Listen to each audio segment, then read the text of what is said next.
Jambo. Mie niko Infirmire Sara. Na mimi Neema. Leo tunapenda kubaongelesha kuhusu chanjo. Yenye vile inaitwa ndui.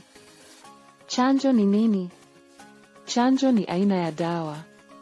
Inaingia katika mwili yako. Inafundisha mwili yako kupiganisha magonjwa. Chanjo ni za kila mtu. Babebe, batoto, bakubwa, bamama bamimba, na bazehe. Kwa hiyo chanjo zinanilinda. Zinalinda familia yangu. Na komunaute yangu. Ndiyo, ni sawa. Lakini nilichanjwa katika nchi yangu ya kizalikio.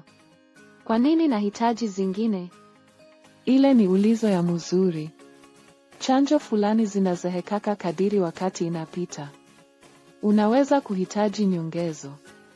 Australia iko na magonjwa fulani ya kuachana. Chanjo za mupya zitakulinda hapa. Australia, tuko na mpango ya nchi mzima ya chanjo. Hii ni liste ya chanjo kwa miaka mbalimbali.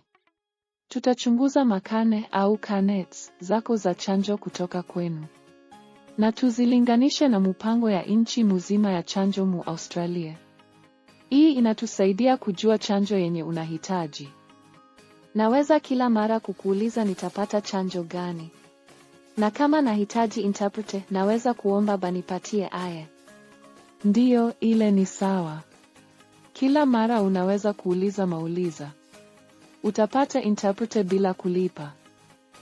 Najua chanjo zinanilinda. Zinalinda familia yangu.